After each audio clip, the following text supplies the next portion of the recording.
Welcome to the Stronger Together podcast. I'm your coach, Kenny Marquardt. Today I'm joined by Trevor and Jonathan Riley. They have been working with me for about a year, actually, on their strength and conditioning in preparation for getting in the cage and testing their combat skills.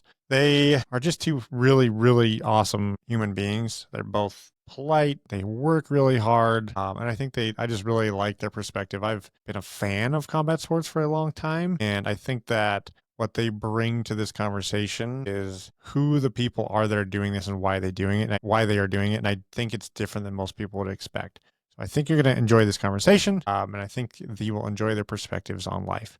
Before we get into it, don't forget that we are brought to you by Momentous Supplements. You can get 15% off your order by going to livemomentous using the code name or code word Sandpoint Strength, all one word. All right, enjoy. All right, Jonathan, Trevor, welcome to the podcast. Thank you, Kenny, for having us on, and we're excited. Yeah, glad to be here. This will be good. I'm excited. I wanted you guys to be able to tell your story of why two handsome, intelligent young men would choose to get in the cage and try and beat people. Well, try not and successfully beat people up for fun. I think I get it, but I often wonder if everybody else does. So let's start there. Let's talk about so I'm pretty familiar with your guys' story, but let's kind of tell it from the beginning in terms of the combat sports and what you guys are doing now. I like this. Yeah, so it started off about 4 years ago. We wanted to get into self-defense or like anything that would involve self-defense. And so we found a place and I fell in love with it the very first day. And I told Trevor, I'm like, dude, you have to come try this. It's amazing. And he's like, no, I don't want to do that. I don't want to roll around with sweaty men. And it took me about I think it was like 2 months later, he finally tried his first class and he left the class with the biggest smile on his face. And he's like, dude, we have to go back tomorrow. I'm like, see, I've been telling you. You idiot. That's awesome. Yeah. How was your experience, Trevor? Yeah, like you said, I was very much not into the idea of grappling or rolling, and I'm like, I just want to strike. That's what I want to do. But the first class I did, I realized it wasn't at all what I thought it was. Like seeing online, on YouTube, movies, and all these things, it's not what it seems that, like, the social media posts and stuff is not really what it really is. So getting in there and just doing my first class was like, whoa. Like, it was completely...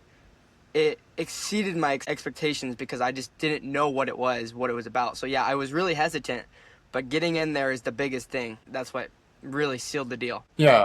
What was your expectation, and then what was the reality? Like, how did those compare? Like, you know what I mean? Like, specifically, what were the... Yeah, well, I thought it was kind of, before I knew the difference, I always roped in like wrestling and jiu-jitsu and any type of grappling art kind of all in one. But like getting in there, I realized it wasn't really like whoever's the strongest person is going to win or whoever's the faster person is going to win.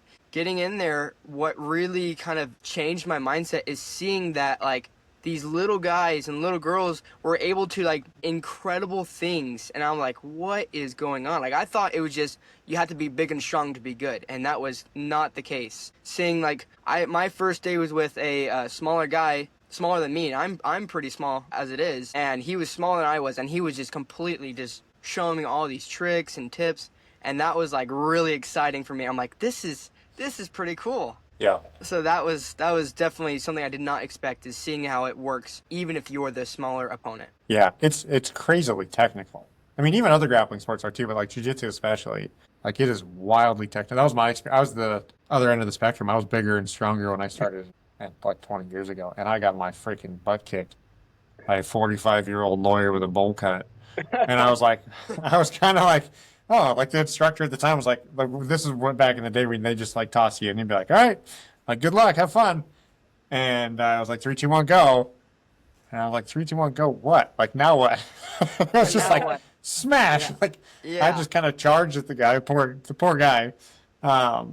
He beat me up for like a year straight, like over and over and over and over and over. And it was like same thing where I was like, holy cow, like this is crazy. Like I'm quite fit, quite strong, quite athletic, and this dude who is none of those things is kicking my butt every day. Now, what made you want to get into it in the first place, Kenny? I think the same. I think there's like on a deep level, I think there was like this kind of desire for self-reliance, which I've talked about a little bit on other episodes, but I really like knowing things, and I really like feeling prepared, being prepared for things, feeling like I'm prepared for things. And that self-defense thing, like you said, like I didn't feel like I had any basis of that whatsoever. Where like I've always been pretty level-headed. I don't think I've ever gotten in an actual fight with anybody, even after working 7 years in security. Like I just didn't really feel that. It wasn't like it was some machismo, like I need to be able to beat people up, but it was like I want to learn this. I want to learn how to do this. This is a big gap in my life. I don't know how to defend myself. I'm going to learn how to do this. So, yeah.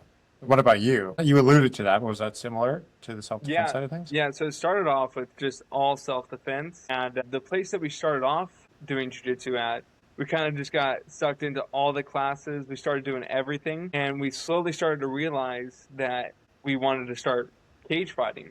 Yeah. And so the jiu-jitsu that we were being taught at first wasn't the best for combat sports, so it wouldn't be the best for cage fighting, Yep. but it was good for going to a jiu-jitsu tournament. And so it was based on the rule set. So we learned a lot of good jiu-jitsu, but then when we wanted to start throwing strikes in there, we're like, oh, maybe this isn't the best for MMA and cage fighting. So we kind of found a new place to start training, and it's all about that self-defense, which is what we love, where no matter they're striking you, they're pulling your hair, they're trying to choke you, whatever it is, we have an answer for it. You know, we should probably take a step back and define jiu-jitsu real quick. Like what it is, what the, like, maybe not the rules, but like, yeah. I mean, could you give a quick definition for, the 100 people that are listening? There's probably 10 of us that probably know exactly what goes on. Trevor's good on the history stuff. I'll let him take that. Yeah, Okay. I think there's a really, really big misunderstanding of what jiu-jitsu really is. Because what we see nowadays, 95% of all schools in the world, Brazilian Jiu-Jitsu schools and Gracie Jiu-Jitsu schools, they all do BJJ, right? So it's developed more into a sport, and that's what people see. Like in the cage, if you see it online, anywhere, you're always seeing people, like they're almost playing a game, right? It's a competition. You're both mutually agreeing to like kind of almost sit down starting on the ground rather than starting up, right? Because fights always start standing. Yep. You're gonna get hit, and that's what you have to be prepared for. So kind of what jiu-jitsu really is, right? The foundation is Gracie Jiu-Jitsu is meant the smaller guy, right? It was meant for the smaller guy to survive against a bigger opponent, a larger opponent, faster, stronger. So when I see a school that when they teach moves that don't work with strikes, they're only doing a sub niche of what jiu-jitsu truly is and what it stands for. Now, there are lots and lots of techniques that do and don't involve strikes, but for especially like, I would say 90% of your techniques should work when someone is trying to knock off your head, trying to punch you right in the face. Yep. And if it's not, you're kind of leaning towards that sportive side when there is no strikes. Yeah. It was like Gracie Jiu-Jitsu, the original, right, was definitely developed intending on you striking them and them striking you back, right? It's not just a one-sided. It was intended for, we're in a fight, right? We're not both sitting down and then starting to attack each other from there, like you see nowadays. It is definitely preparing you for more of like a street fight in a sense, right? If it doesn't work on the street, then why would I be training to do it in a school, in an academy, right? So Yep. Great, like jiu-jitsu, it really empowers you in a sense to where I would say, like, even if you're training in a good place with a good coach, right? I would say 3 to 6 months, and you are already more prepared than 95% of anyone that you're ever going to run into on the streets. Yeah. Because we're preparing for the worst. So anything in between is light work. It's easy, right? So we always prepare for the worst. We always partner ourselves with someone bigger than us, someone that's going to hit us, right? So we're always preparing for that case. And that's kind of what jiu-jitsu is, what it's about, is it's meant for the small opponent to survive and to maintain like calmness throughout the fight and progress to victory. Yeah. I mean, Helio Gracie was like 120 pounds or something, right? He got was 140 pounds. He was a small man. Man, and he was basically undefeated. Yeah, and he adapted this from Japanese jiu-jitsu, but basically the idea was like control of your opponent, and then using submissions to. Yep.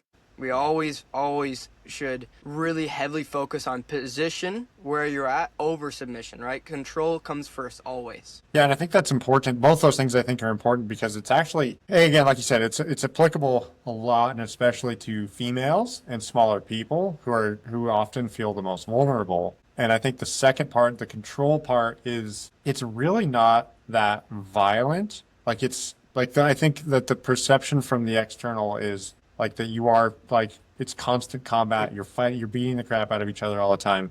But realistically, like it's more about the control side of things. So it's yes, while you said strikes are should always be considered, like a lot of what you're doing is using leverage and control in order to like avoid the real violence. No, yeah, absolutely. Like it's like how I like to say is we're learning the most dangerous techniques in the safest and most fun way possible. Like you're doing class and you get done and you're like, I don't feel like that was very dangerous.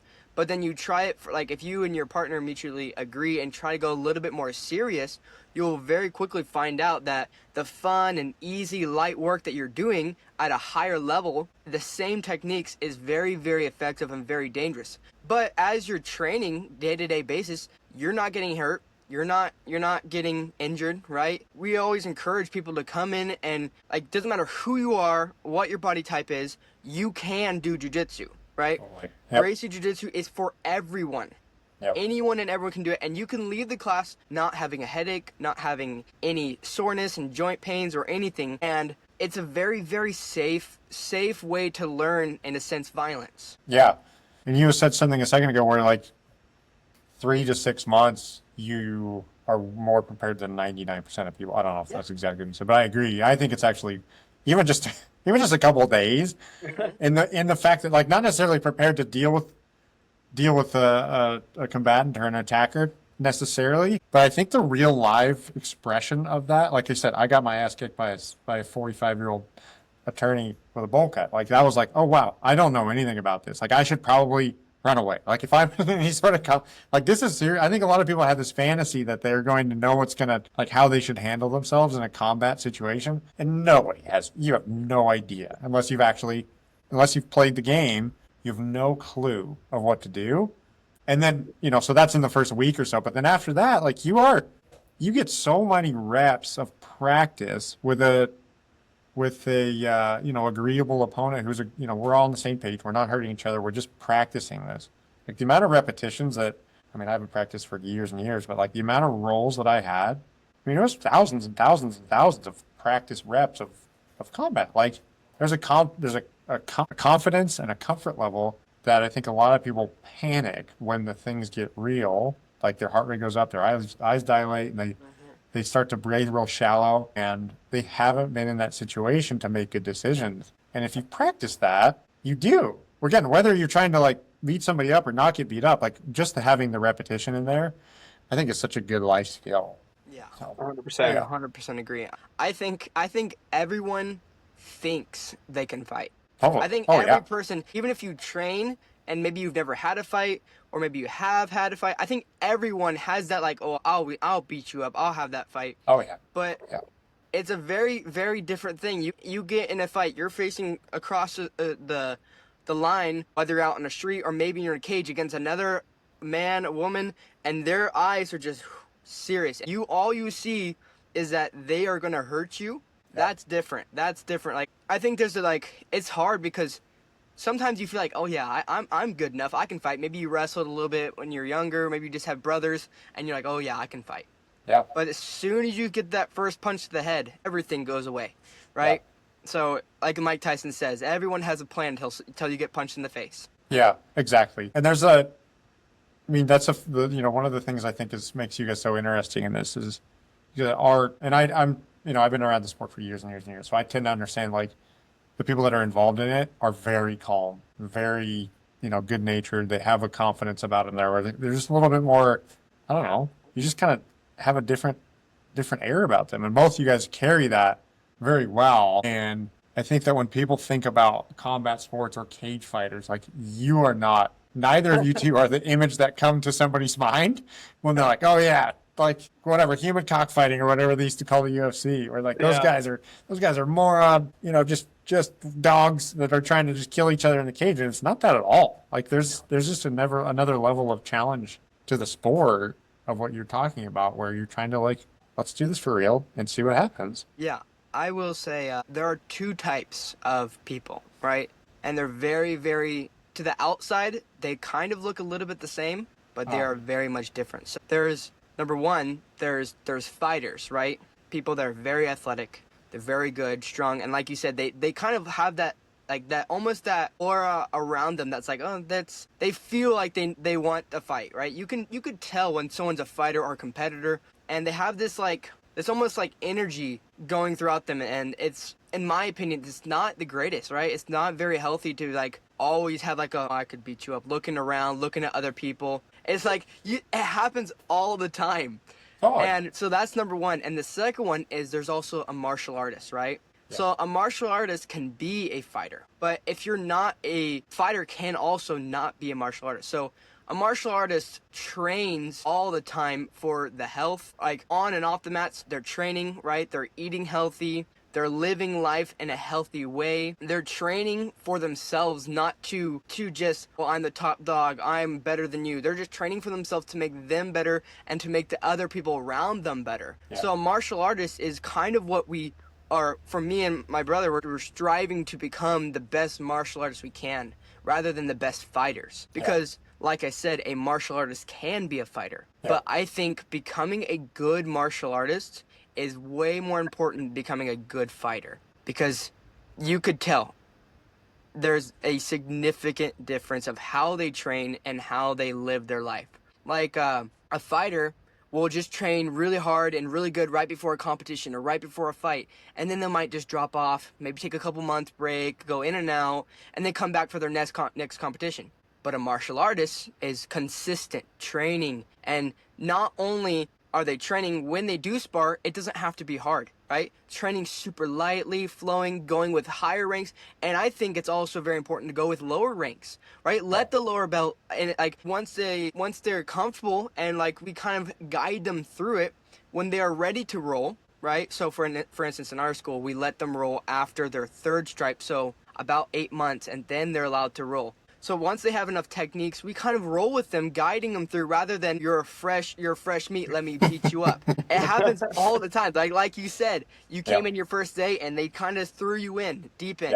And doing that, it's only a 50-50. Some people say, some people don't. And as a martial artist, I want to share the joy, the love, the feeling that Gracie Jiu-Jitsu really gives you. So I don't want to scare away someone by saying, I can beat you up. We know we can beat them.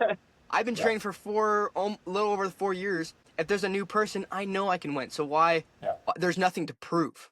So a martial artist is what we really strive to be, rather than a fighter. I hope that's kind of why we kind of act different, a little bit different, is because we're not having the fighter mentality. We have a martial artist mentality. Yeah, I think it's a lifestyle compared to a personality, which is maybe not the right thing. But like you're saying, I see the same thing in the gym, where we are a lot less competitive than we were, and the competitors, like, they needed, like, all they wanted to do was compete and see who they were better than, who they were worse than, and like that was every single day was a war. And now more so, it's now like more of just a lifestyle. Sure, it is fun. Like you guys get in the cage every quarter, every 3 months or so. You guys are beating somebody up, and that's just another like layer of challenge to the whole thing. But it's not that you quit in between.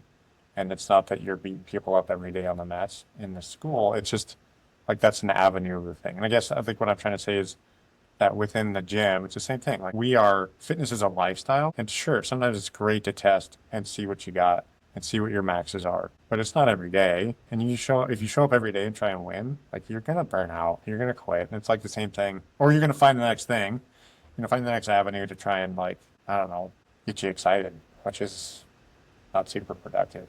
I don't think long term. And then I guess I'm sorry to wrap that whole point up. Like fighters end up hitting the wall. Like fighters burn out. Yep. Fighters are done at some point, and they oftentimes, unfortunately, like that's the end of it for them. Like they're out of shape. They're not treating themselves well. Their bodies are destroyed. But the martial artist or the lifestyle fitness person, like they should be able to do this for the next 60 years. Yeah, Elio And Gracie. Elio trained till the day he died. He trained all day, every day, and he trained the day that he died and passed away in his sleep. I believe he was 93, 94, somewhere Yeah. around there. And Yeah. he was on the mats with his nephews and nieces and his sons and daughters, and he was just training. He was still on the mats, going standing and on the ground at 90 something years old, right? And he was, because he had that martial artist mentality, his jiu-jitsu lasted a lifetime. Yeah, for sure. And that's what we want to become. And that's the difference. Like you say, the fact that he was able to be a martial artist while he was on the mat and while he's off the mat, he still acted like a martial artist, even when he was on the beach or out in town. He's acted the exact same rather than a character in a sense while you're on the mat. Yeah, totally. Yeah, and I think to go back a little bit, like Trevor was saying, the misconception of a lot of jiu-jitsu or martial arts schools, people are afraid to go in because it looks like you're going to get beat up. I feel like maybe sometimes that's like with CrossFit, like you just see a bunch of gym bros in there and you're like, oh, I'm afraid to go in and not be able to compete with those guys in a sense, versus like going to you guys. It's like so friendly, everybody can come in, and there's levels from the very beginning all the way up, no matter what skill level you are. It's like you're guided through, and there's never a point that you're uncomfortable. I mean, it's good to be uncomfortable in certain scenarios, but like uncomfortable in a way that you can start day one and be like, hey, I did my first class and I made it through without getting injured or scared of anything else in the class. Yeah. It's an appropriate level of discomfort where it's not all, you're not just like, putting your hand on the stove and burning yourself every day until you develop a leathery palm. And same for, so I started jiu-jitsu before I started CrossFit. And there was I'm sure it was intimidating at the time. Then once you get on the other side of the wall or the other side of the door, like the people that are in these facilities are most often like the nicest people who will do the most, because I think most of the time their egos are destroyed, which is what, not in a bad way. I just mean that like they've realized they're not that good at this, and that's okay. Like that's part of the martial artist lifestyle. It's like you're on this journey forever, and you start at the beginning. It's just like everybody else, and so your ego is in a really healthy spot where you're more excited to help other people than you are to like figure out the pecking order. Exactly. Yeah, and that might be the same with CrossFit, where you're like, people think that they like for martial arts, oh, I think I know how to fight, or you're like, oh, hey, I think I'm strong, and then you go and you see the smaller guy lifting way more than you, and you're like, oh shoot, how, like, there's levels to it, and you get very humble, and then you can learn based off of that, like, okay, I want to start learning in a safe environment to work up to my true potential there. Yeah. We actually, we very much have that, or had. I think it's better now, but I think we just attract a different person. But for the longest time, we would lose male members constantly because they would get their asses kicked by the females. And I mean asses kicked by like, they would just do a lot more weight. They would do things faster. They do things better. Yeah. And like there are so many men that could not handle that, and they would just walk away. They'd just be like, "No, They wouldn't tell me that, but like I saw it. I know for a fact. I've seen thousands of people do this.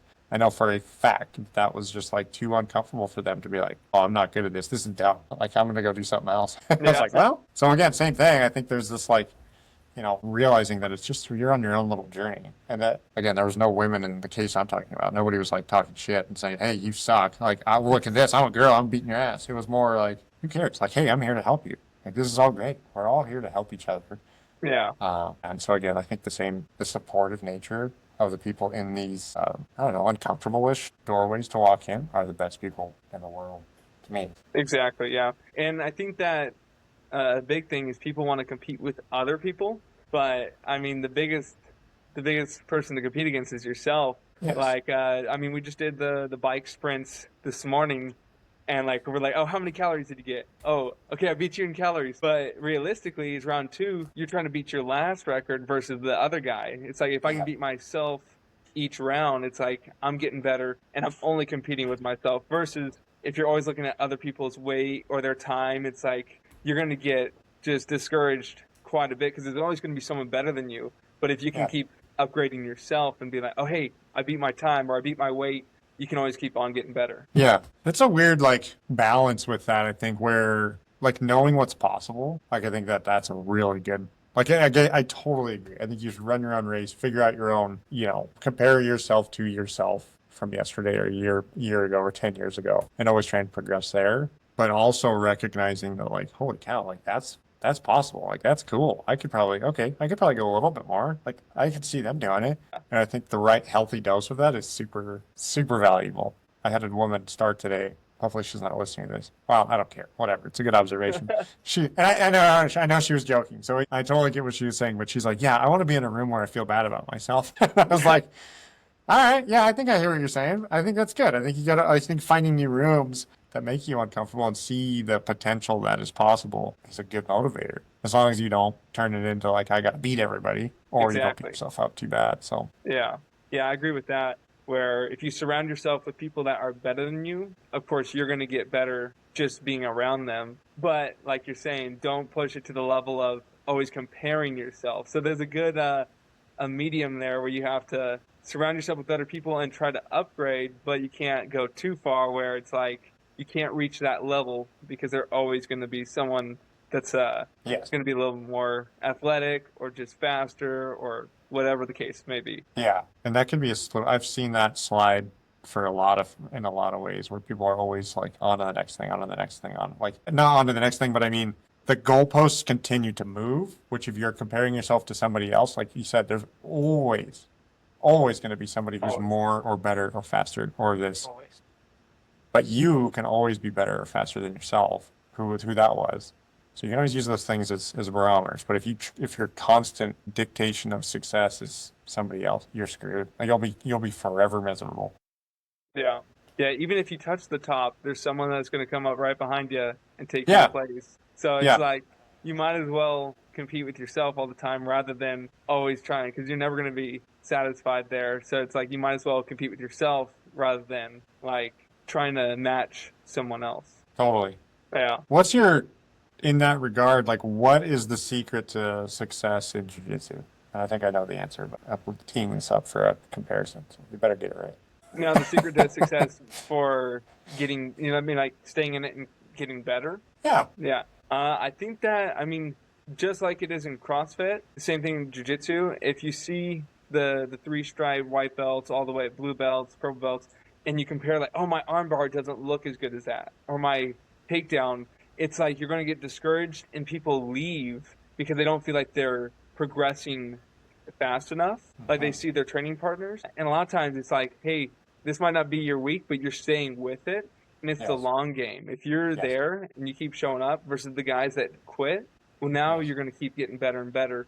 And I think it's just like staying at your own pace versus exactly what we were saying before is we've done that before. Like when we were white belts and we see these guys and we're like, we're here every day. They're here 2 days a week and they're beating us in a sense. Like, how are they able to do all these moves and we're not able to?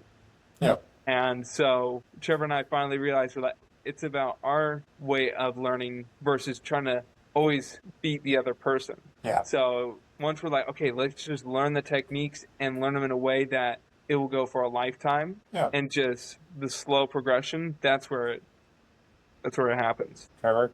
Yeah, I'd like to add to that. I would also say, like on top of what Jonathan just said, you have to be okay with losing. Losing is going to happen, and losing is where you're going to find your greatest and worst moments, right? That's where you're going to grow the most, but it's also going to impact you the most, right? It's going to feel, sometimes it feels like, dang, I can't believe I'm losing, or I'm not getting good, I'm not getting better, I'm not good enough. But that's what you see because you are your most critical judge, right? Yep. But everyone around you is like, bro, you are doing insane. Like you're showing up every day, you are progressing. But in your eyes, you're like, I've stayed the same. I'm not doing good. But like especially with jiu-jitsu, it's a hard thing. We say this in class a lot. When to the kids and to adults, we're not doing ballet, right? We're not just spinning around. Like jiu-jitsu is very, very difficult. It takes a long time, even to be good at something, right? you can get proficient in some moves within months, easy. Here's the thing, you could be training for 15 years and just getting your black belt, and you're still not, in a sense, a master, right? So being okay with losing and know that everyone around you is only there to help you grow, not to put you down, and not to have a top dog mentality. They're not there for that reason, right? And if they are there for that reason, if they are there just to put you down, maybe that might not be the best place for you to be, right? We like to surround ourselves, especially at our school, everyone there from black to white belt, right? Every single person's there to only help you grow, help the other person grow. It's like taking iron and sharpening it with another piece of iron. Yeah. We're only there to get better, and the only way to do that is to be okay to lose. Having a humble spirit of, okay, it's right when we roll, it doesn't matter who I'm rolling with. If I'm rolling with a blue belt and they tap me out, good job, man, that was sick. Okay, let's go again, right? Encouraging them to put them up, even when sometimes I'm like, I mess up. They got me good. Being okay with okay, that's good. They're getting better.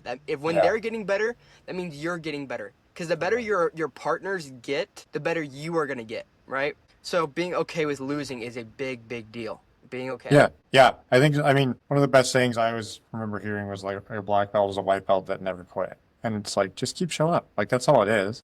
Yep. You know, it's the same with fitness. Like, Jonathan, you said that as you went into your intro to that, but like, all it is just don't quit. Because as soon as you quit, like everybody, well, that's when your progress really stops. But even if you're not progressing in the way that you want to be progressing, you are progressing with your understanding of your losses. And a loss in, the CrossFit or functional fitness space would be not, you don't hit the PR, you don't do better on your time, whatever it is. But like at the same time, you are making progress in that way because you have data to understand why that probably happened, or you've learned something to change for next time. So it's really, there's no end, there's no victory, there's no end.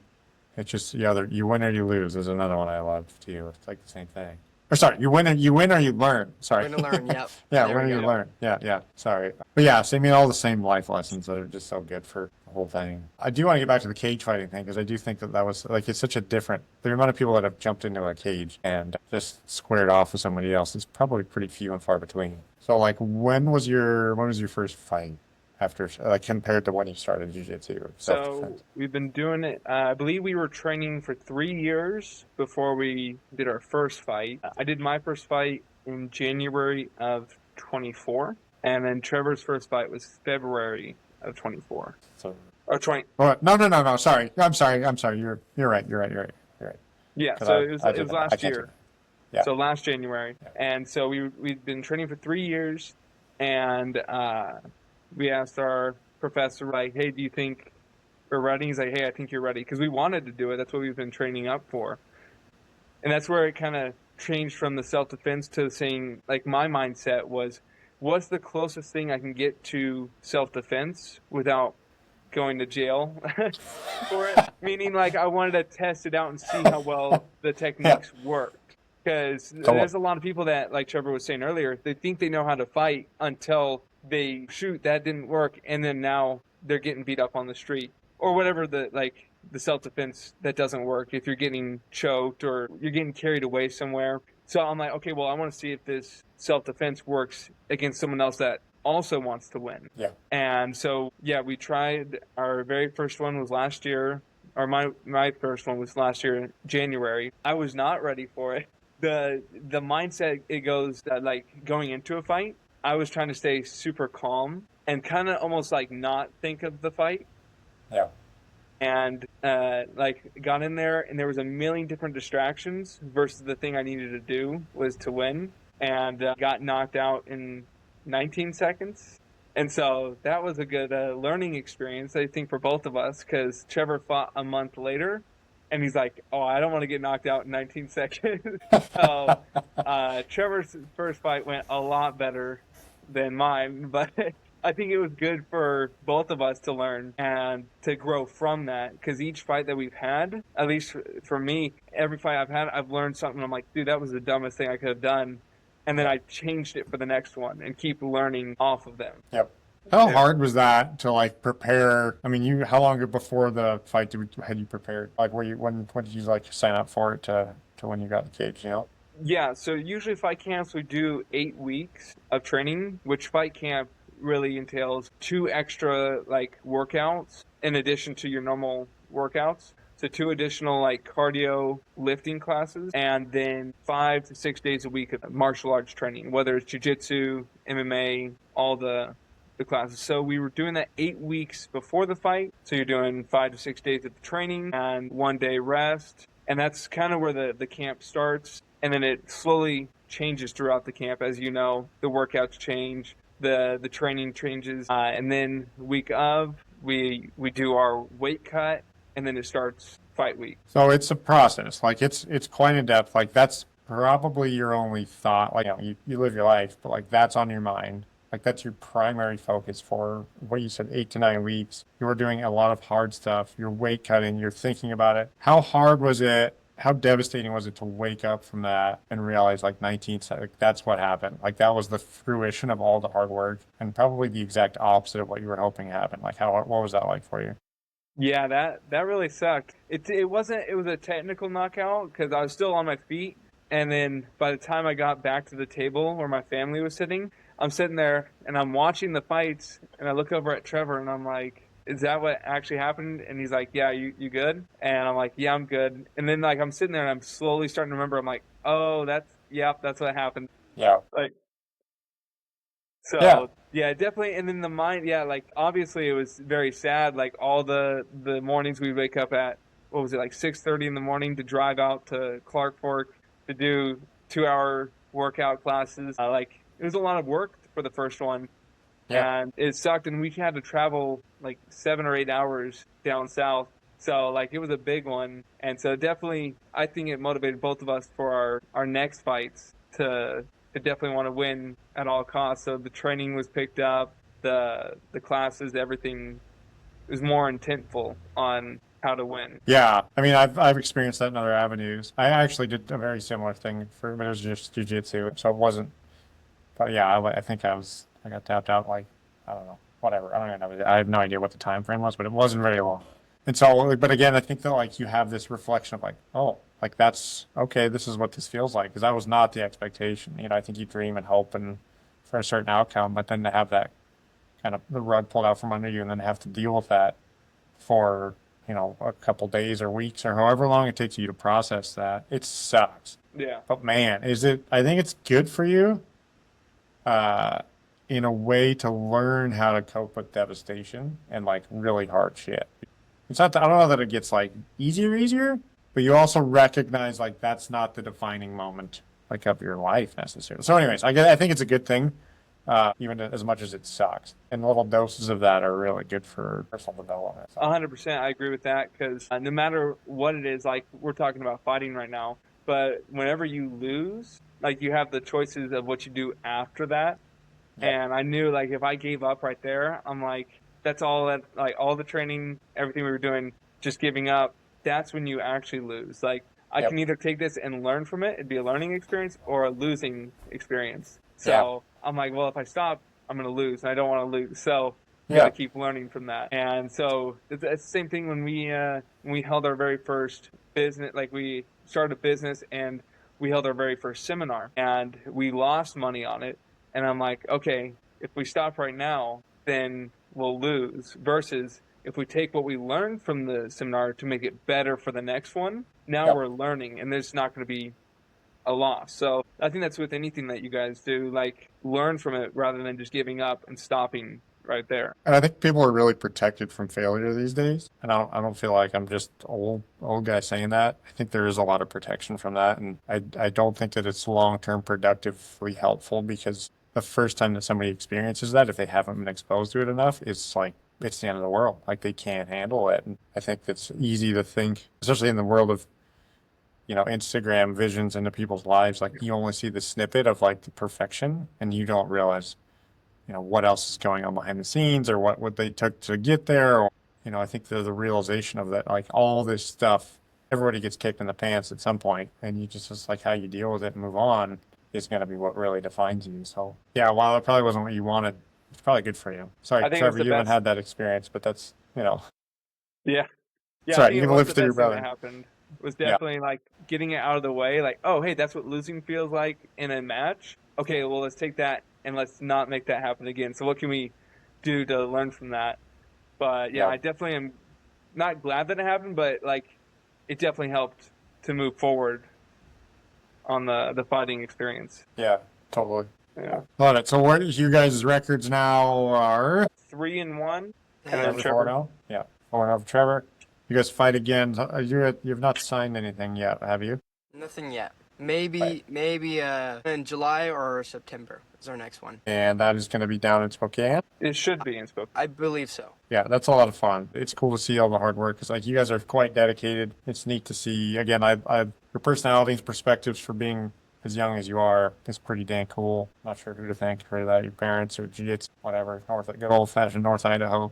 But yeah, you guys are awesome, and watching your hard work come to the test in the cage and seeing you guys succeed is pretty dang cool. And yeah, I look forward to seeing you in there again. You guys don't have anything else you want to share? Where can people come take a class with you or from you? Yeah, so if you look up online Gracie Jiu-Jitsu Sandpoint, you will see our website and it will tell you our whole schedule. We just got a brand new location right by the Cedar Hills Church, and we have classes Monday through Saturday. Yeah, so if you go online and type in Gracie Jiu-Jitsu Sandpoint, that's where you can find all the information you need, all the phone numbers to call. You have our email. You can see our class schedule, everything. Yeah, and I haven't been in there, but what you guys do for starting people is so good. Like, my gosh. What my experience for jiu-jitsu was like, and I know I've already kind of gone through the story a bunch, but the chucking you against the wall until you either quit or you go through the wall is not good. Bro. But what you guys are doing and what I've heard from some of our coaches, I know Nick's been over there and Susie, his wife, they've had a great time, great experience, feel comfortable, like the right amount of exposure to discomfort, but they've started in the right exact way. And that's so awesome to hear because I don't know how many bodies jiu-jitsu's burned through in the old style of how people will get started. Yeah. So I love what you guys are doing over there. That's awesome. Yeah. Doing the way it's crazy that like most people don't do it how we do it, right? Yeah. So it's seeing that like people just throw them in the deep end, you're pushing away like over half of the amount of people that could be training, right? And it's crazy. Like I don't understand when in time was that switch? It must have been back when Elio and his brothers made the split, and that's when the BJJ and then the self-defense Gracie Jiu-Jitsu had the split. One was meant for the athlete, and the other was meant for everyone, right? Totally. And they were the same, but they're different. Yeah. Same, I but mean, different. CrossFit went through the same thing. And I think CrossFit's probably, or was, I don't know what's going to happen with CrossFit. They're probably not going to be in business much longer, but the term CrossFit for group fitness stuff, it was, and that's how we started. It was like free trials, like, let's see what happens. And it was like people just get so beat up or sore or, the wrong kind of discomfort. And we've evolved past that. But it's just it's just not the right way to start somebody. It's not a good thing to go. But in any case, for what you guys are doing over there is how it should be done, and I think that's awesome. And I think that there's so many more people who could be and should be doing this form of fitness or We've self-defense. seen Awesome. even people come in with injuries, like they have bad Totally. shoulders, a bad back, bad Yeah. neck, and they're like, "Hey, they're almost scared to sign up because like I want to sign up, but I can't because my neck or my back or my elbow, or my joints or my knees." And we've talked to these people and we're like, "Hey, just trust us and just come to a class." And they are still training with us today. They still have the same injuries from prior experience of just life, from maybe working or whatever, but the injuries never get worse. They never get worse. It's because of the way we train, right? The way we train is, like you said, is just the right amount of making it a little uncomfortable, but not to where it's exceeding what you can take. It's just right at that line, right at the mark. Yeah. Yeah, I've seen so many people come in with injuries before training, and sometimes they actually get better, right? Sure. I've seen people have bad wrists, knees, and they get to training, start moving around a little bit, and it actually helps them heal, helps them get the blood flow going, and it's just insane. Gracie Jiu-Jitsu Sandpoint. right? Gracie Sandpoint. Yep, Gracie Sandpoint. Gracie Jiu-Jitsu Sandpoint. Or they can find you guys in the back room of my gym and being polite, but doing all sorts of cool strength and conditioning preparation for your combat. So, yeah, awesome. All right, guys. Well, I will see you later or soon. And All right. yeah, thanks for doing this. Of Yes, course. Thank you, Thank you Kenny. for having us on. All right, see ya. All right, All right, see ya. we'll see you. All right, guys. Thanks for listening. Don't forget, we are brought to you by Momentous Supplements. You can get 15% off your first order, actually all orders, by using the code word Sandpoint Strength. All one word. All right, guys. Talk to you soon. See you later.